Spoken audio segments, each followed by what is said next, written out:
Dr. 9 TV. Okey, teruskan menyokong Dr. 9 TV.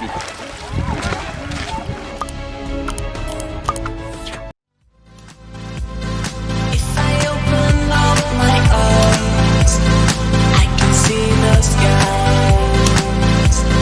I can see the skies. Ilmu dan juga perbincangan untuk kita meneruskan agenda kita, iaitu bersama satu program yang kita rangka khusus untuk mengembangkan ilmu pengetahuan melalui penyelidikan. Kenapa kita perlu melaksanakan penyelidikan? Itu adalah persoalan yang paling penting yang kita. Okey, Assalamualaikum dan selamat pagi. So, hari ini kita bertemu lagi di rancangan Secangkir Kopi Senano Idea. So, bersama-sama host bersama saya iaitu Dr. K. So, mungkin hari ini kita amat bertuah kerana kita dapat menjemput seorang ahli akademik yang sedang meningkat naik, dan juga banyak pendidikan dan juga sumbangan beliau dalam pendidikan termasuk teknologi dan juga dalam TVET, khususannya dalam TVET. So mungkin sepatah dua kata daripada host bersama saya, Dr. K.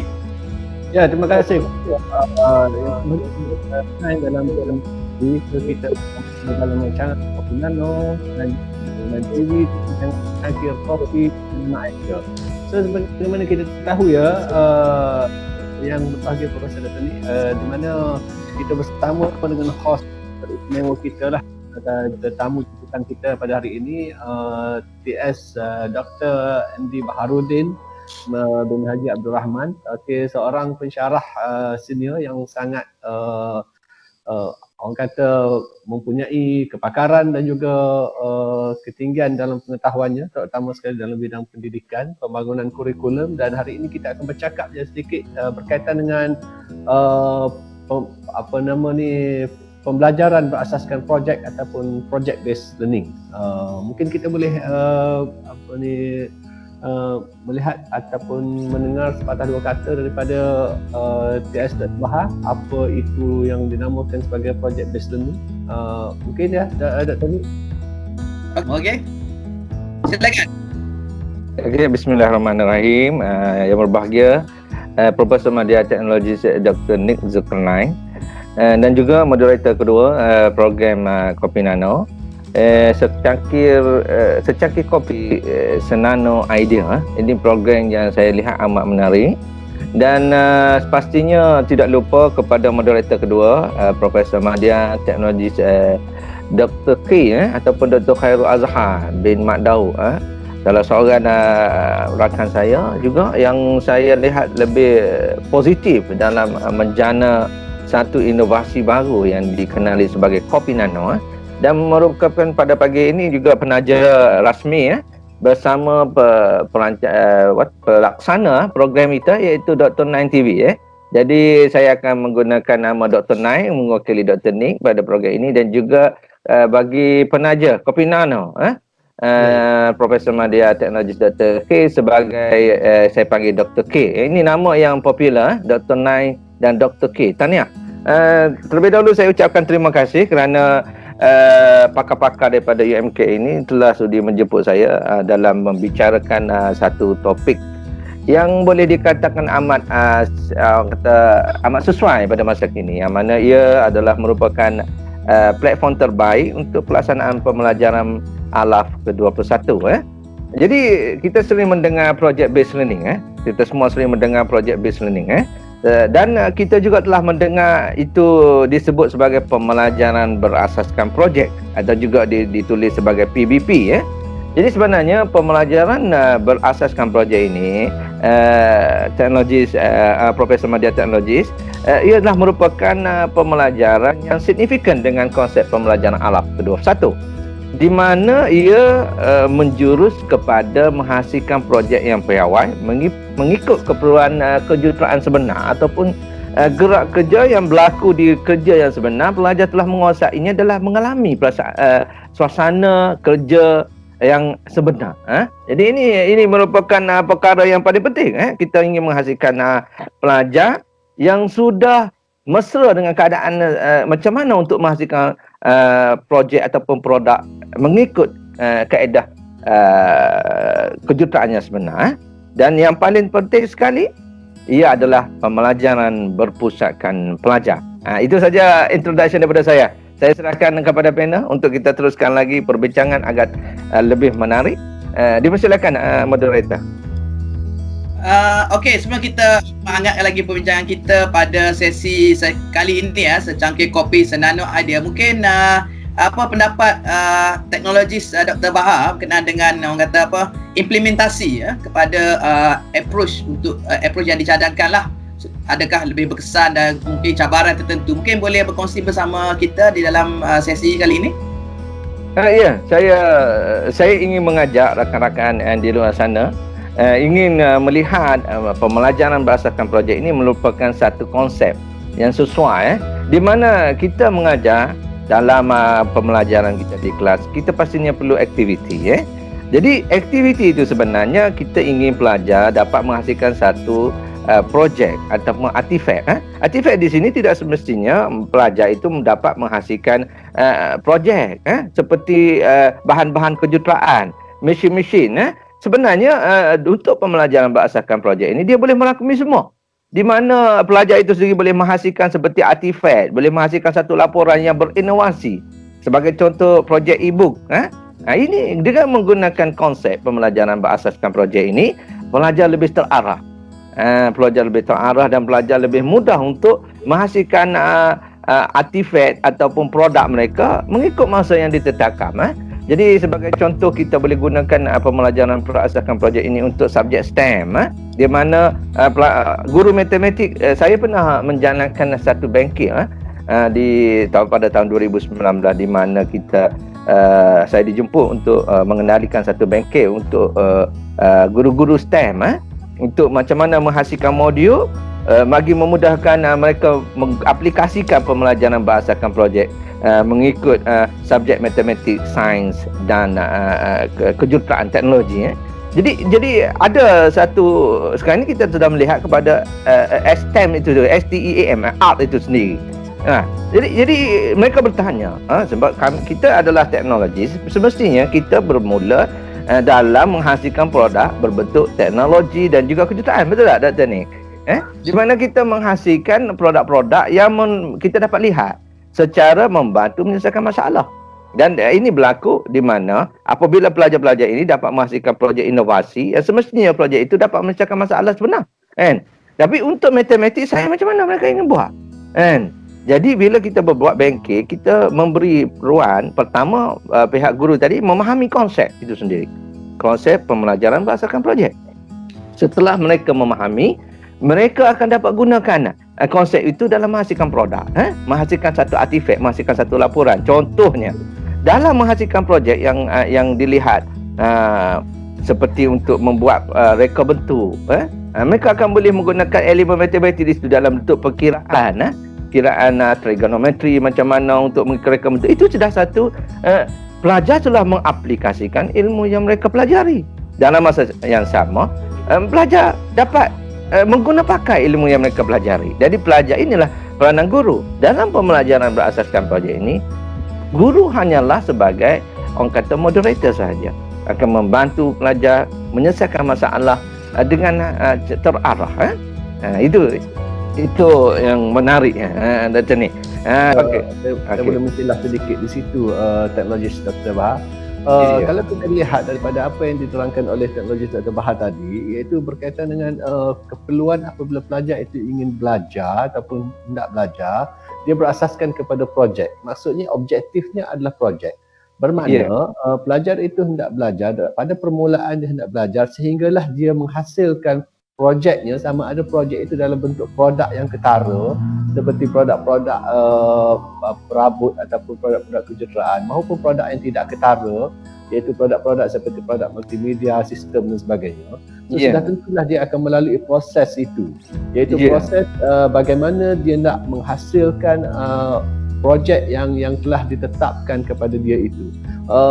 Persoalannya di sini teknologis Dr. Bahar, bagaimanakah untuk kita mengekalkan momentum pelajar itu bermula daripada dia belajar sehinggalah dia melalui proses-proses tertentu dalam mereka bentuk dan membangunkan produk itu sehinggalah produk itu terhasil. Kerana ada pelajar-pelajar yang mungkin motivasinya pada peringkat awalnya meningkat, tetapi semakin berkurangan dan akhirnya mungkin tidak tercapai objektif. So, apa pandangan Register Okey. Kebahasian? Okey, terima kasih TS Dr. K ya. Jadi kalau kita lihat momentum itu sebenarnya terbentuk bila kita merujuk kepada konsep pembelajaran berasaskan projek itu sendiri. Kerana konsep pembelajaran berasaskan projek ni dia ada berbanyak model, berbanyak model. Sebagaimana model yang saya bangunkan ini, saya merujuk kepada model BIE Back Institute of Education, di mana model ini mencadangkan 7 proses, 7 peringkat, yang mana peringkatnya permulaannya bermula pelajar itu sendiri membentuk kumpulan kerja, dan pelajar hendaklah tahu apa yang projek atau apa benda yang mereka hendak hasilkan, mengikut silibus ataupun kehendak guru itu tersebut. Okey, apa yang menarik Dr. K dengan Dr. Nai, pembelajaran berasaskan projek ini kalau kita lihat bukan boleh digunakan di institusi pengajian tinggi saja. Dia boleh digunakan di sekolah rendah tadika pun boleh. Sebagai contoh, di tadika sendiri, pelajar juga menggunakan alat-alat seperti membuat patung dan sebagainya. Itu pun projek. Betul tak?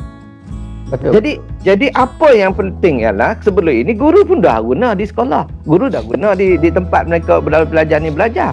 Tetapi menggunakan kaedah yang biasa, yang konvensional ataupun kaedah yang mereka gunakan sedia ada itu semestinya sudah mencapai objektif. Tetapi kita menggunakan pembelajaran berasaskan projek ini, kita mengikut proses yang sebetulnya. Konsep yang sebetulnya sebagaimana telah diuji lari dan telah dijalankan dan telah dikeluarkan model ini di pihak-pihak yang telah mengiktiraf pembelajaran berasaskan projek ini sebagai salah satu pembelajaran alaf ke-21. Jadi kalau ikut model yang saya rujuk ini dan saya berpegang kepada 7 tahap, di mana pertama hendaklah membentuk kumpulan kerja. Yang kedua, pelajar itu hendaklah jelas apa projek yang mereka nak hasilkan. Dan semestinya pihak guru itu menetapkan apa yang dihasil itulah memenuhi objektif pengajaran mereka pada hari itu. Ataupun pada satu topik yang merangkumi semua untuk learning outcome tersebut. Kan? Dan seterusnya pelajar akan dapat mereka bentuk. Di sini kita mengaplikasikan pelajar, dan peringkat yang ketiga, mereka bentuk projek. Bermakna pelajar boleh melukis, melakar, membutirkan apa objek yang mereka nak hasilkan. Bermakna sebelum mereka menghasilkan produk yang sebenar ataupun artifak yang sebenar, mereka sudah ada rangka tersebut. Jadi di sini kita sudah mengajak pelajar memikirkan apa the end product beliau. Dan setelah mereka jelas apa yang mereka nak hasilkan, guru ataupun guru pembimbing akan mengarahkan pelajar untuk membuat perancangan. Iaitu fasa yang keempat.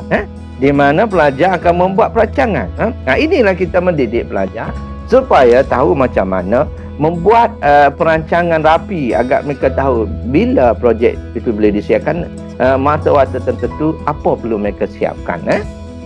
Jadi setelah perkara ini, perkara 1, 2, 3 dan 4 itu telah dapat dijelaskan dan pelajar sendiri sebagai orang yang akan membuat projek mereka, kumpulan pelajar itu tersebut, maka pastinya mereka akan rasa lebih selesa apa mereka perlu buat. Di situlah peranan guru apabila masuk fasa kelima, pelajar sudah bergerak. Iaitu di sini yang Dr. Khairul kata momentum itu akan berlaku terus. Momentum pelajar itu akan bergerak secara terarah. Dalam masa melakukan pembinaan projek ni, semestinya di dalam pembelajaran berasaskan projek ni ada problem base. Masalah-masalah yang perlu mereka selesaikan. So masalah yang mereka selesaikan itu merupakan satu pemikiran ataupun cara pelajar itu berdikari. Mereka akan dapat selesaikan macam mana untuk menghasilkan setiap proses ataupun kaedah-kaedah yang perlu mereka tahu. Dalam masa yang sama, guru pembimbing sentiasa memantau. Selalunya untuk pembelajaran berasaskan projek ini, dia menggunakan penilaian secara formatif, di mana penilaian akan berlaku secara berterusan mengikut peringkat yang kita katakan tadi. Semasa peringkat kelima, pelaksanaan projek, dan di akhirnya semestinya akan dapat menghasilkan artifak produk dan sebagaimana kehendak guru tersebut, sama ada report, artifak, projek, produk, dan di akhirnya pelajar perlu membentangkan menyediakan satu laporan ringkas ataupun laporan yang lebih spesifik untuk mengikut level pelajar. Kalau pelajar yang orang kata peringkat level rendah, cukup sekadar pembentangan. Pelajar mestinya pelajar bangga di akhir proses PBP mereka dah dapat membentangkan satu artifak ataupun produk mereka sendiri. Di situ kita dapat lihat pelajar sudah dapat menguasai apa yang mereka perlu kuasai. Guru hanyalah mencipta rubrik penilaian di mana rubrik tadi akan memenuhi objektif pembelajaran dan melihat kepada domain apa yang perlu diukur. Itu seberingkas di mana 7 peringkat yang dilalui. Ada yang mengatakan yang memilih sebagai 5 peringkat. Okey, secara kasarnya 7 peringkat. Okey, kalau mengikut model kita secara umum ada 3 sahaja. 3 sahaja. Tetapi saya pecahkan kepada 7 agar lebih jelas proses tersebut. Right? Itu saja. Mengikut momentum itu terbentuk apabila proses itu berlaku. Ya, Okey, sangat menarik. Tuan Majlis Dr. Bahar, Profesor TS Dr. Nick, kalau boleh saya mencelah sedikit. Pasal ni Okey, silakan, satu orang kata kupasan isu yang sangat menarik, iaitu bagaimana kita untuk membawa pelajar-pelajar kita itu ke arah self-directed learning, maknanya bergerak pembelajaran itu bergerak secara sendiri di dalam menghasilkan satu projek. Dan apa yang diterangkan oleh teknologi Dr. Bahar itu tadi, saya lihat kepada project based learning itu saja. Projek itu sendiri sebenarnya adalah masalah akhir yang perlu diselesaikan oleh pelajar. Dan dalam masa yang sama, untuk melalui proses-proses untuk menyelesaikan masalah itu, perjalanannya adalah mungkin sangat kritikal dan memerlukan fasilitator ataupun moderator daripada pensyarah itu sendiri ataupun guru-guru itu sendiri. Cuma dan mereka akan berjumpa dengan pelbagai masalah. Mungkin itu kita boleh katakan sebagai senano-nano masalah, sekecil-kecil masalah sehinggalah kepada sebesar-besar masalah, sehingga terhasilnya satu projek yang mana projek itu adalah merupakan masalah yang perlu mereka capai. Tapi persoalannya teknologi Dr. Bahar, di sini kalau kita lihat apabila kita ingin menyelesaikan satu masalah ataupun proses yang berlaku untuk menyelesaikan projek kita tersebut, bagaimana pula dengan keperluan dari sudut prior knowledge ataupun pengetahuan sedia ada mereka, adakah itu juga kita boleh anggap sebagai faktor yang penting untuk kita mengaplikasikan pendekatan pembelajaran berasaskan masalah itu, ataupun itu hanyalah satu perkara yang datang bersama seiring dengan pembelajaran yang berjalan pada waktu tersebut? Apa pandangan Profesor Dr. Bahar? Terima kasih Dr. K. PM Dr. K, terima kasih. Saya bersetuju dengan mengatakan bahawa dia ada dua jenis kelompok yang mana untuk melaksanakan projek based learning ataupun pembelajaran berdasarkan projek ini.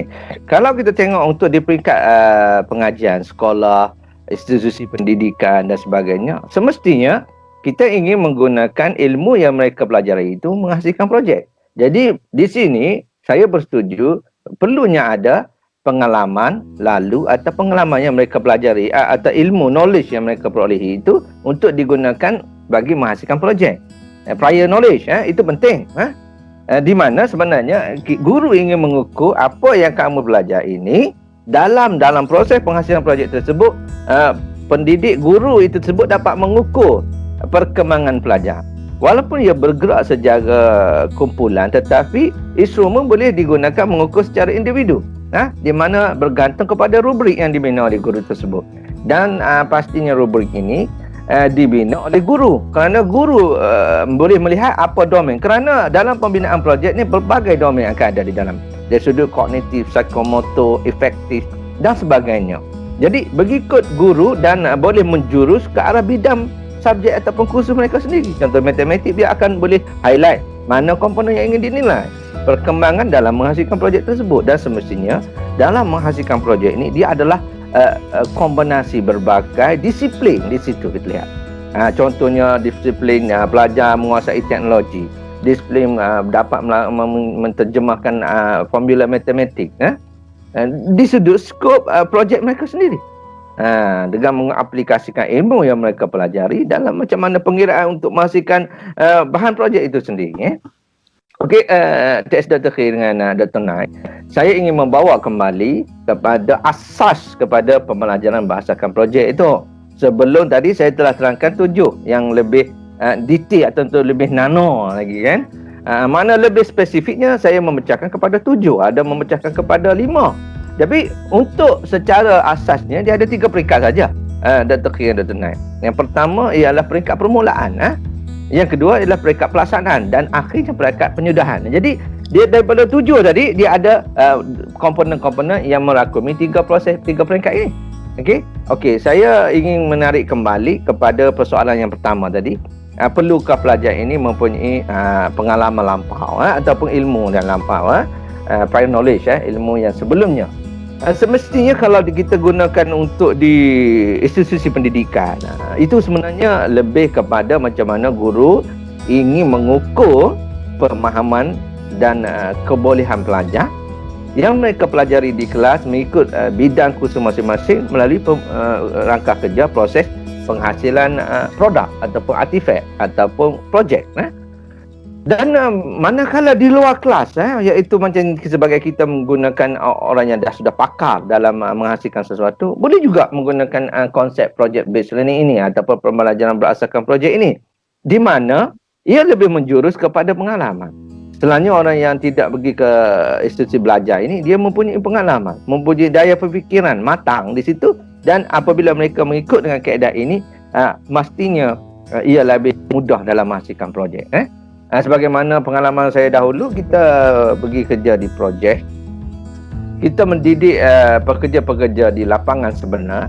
Mereka ini tidak tahu proses. Bila kita subat kerja, dia boleh buat kerja, tetapi kaedah yang digunakan itu orang kata tidak teratur. Jadi inilah solusinya. Melalui pembelajaran berasaskan projek, kita dapat membantu di dalam institusi dan di luar institusi mempraktikan satu projek inovasi yang lebih terarah dan sistematik. Itu dari saya. Teruskan bersama Dr. Nine TV. Right?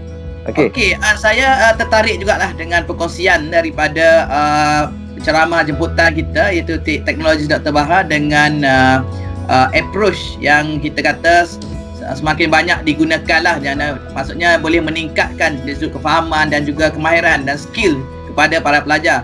Cumanya dalam keadaan sekarang ataupun dalam keadaan limitasi yang ada sekarang dan juga dengan teknologi yang ada sekarang, so macam mana kita boleh inovasikan teknik pembelajaran secara project based learning ini, seperti yang diterangkan, kita lihat dari aspek pelaksanaan secara fizikal projek. Tapi mungkin ada satu contoh boleh diberikan supaya kita lebih jelas macam mana kita boleh aplikasikan project based learning ni dalam keadaan sekarang menggunakan teknologi ICT dan juga teknologi digital sekarang ni, untuk kita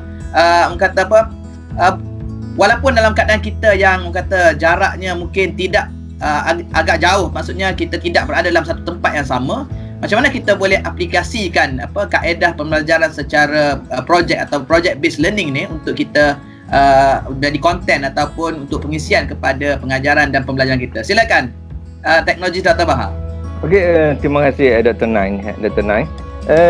Saya sebenarnya telah menjalankan satu pembelajaran secara menggunakan platform Maya untuk subjek project based learning ini, dan pernah dijemput ada seorang pensyarah daripada Pusat Teknologi Industri, Pusat Pengajian Teknologi Industri, di mana dijemput untuk memberi satu taklimat kepada pelajar sarjana untuk bidang dalam bidang green technology, macam mana untuk memastikan green technology project. Jadi saya dalam masa yang saya membangunkan satu platform, dan platform ini pun sudah dimohon untuk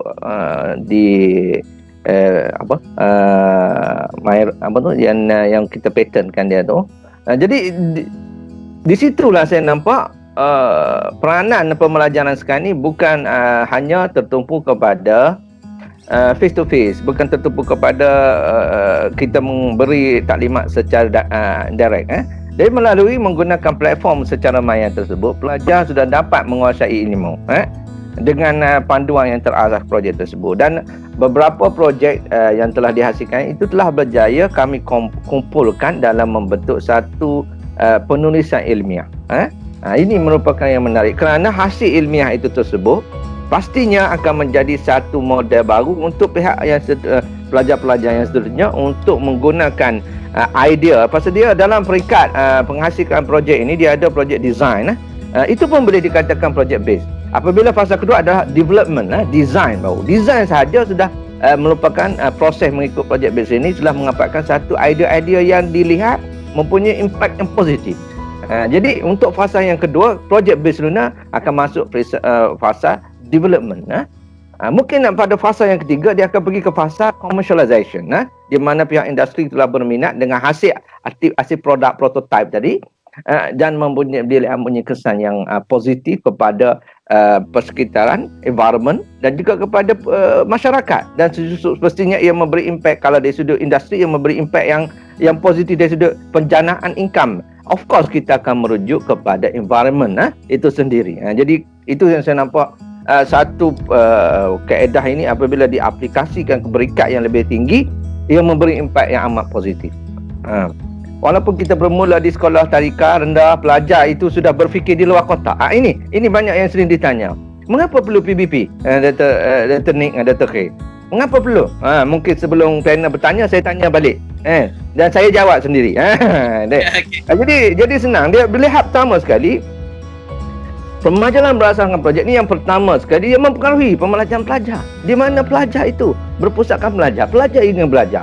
Pelajar akan lebih berminat kerana apa yang mereka nak buat, ada manusia iaitu guru pembimbing ingin memberi motivasi di situ untuk mereka menghasilkan projek itu. Jadi di situ mempengaruhi pembelajaran itu pelajar. Jadi pelajar itu masuk kepada proses ini dan dia terus membuat kerja dengan macam sebagaimana panel yang kedua tadi, iaitu Dr.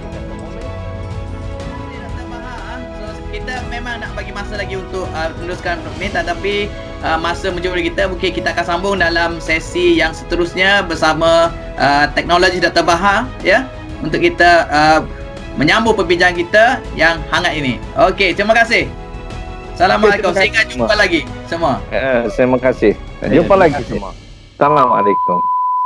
Okey, sebelum kita mengakhiri sesi kita pada kali ini, kita juga ingin mempelawa dan menjemput ahli akademik di luar sana. Mungkin usahawan dan juga sesiapa sahaja yang ingin berkongsi, bukan sekadar untuk penyelidikan tetapi untuk pembangunan produk dan sebagainya, boleh menghubungi kami di Dr. Nine TV. Okey, dan juga mungkin boleh kita sama-sama menghasilkan ataupun berbincang dan menghasilkan satu perbincangan yang agak menarik untuk perkembangan ilmu dan juga penyelidikan kita. Ya, Dr. K? Ya.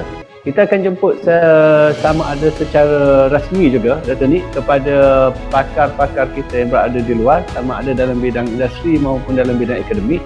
Namun begitu kita menjemput juga para pakar yang berada di luar sana untuk email kepada kita, sekiranya mereka berminat untuk bersama dengan kita di dalam berkongsi ilmu, dalam usaha kita untuk memasyarakatkan penyelidikan untuk semua.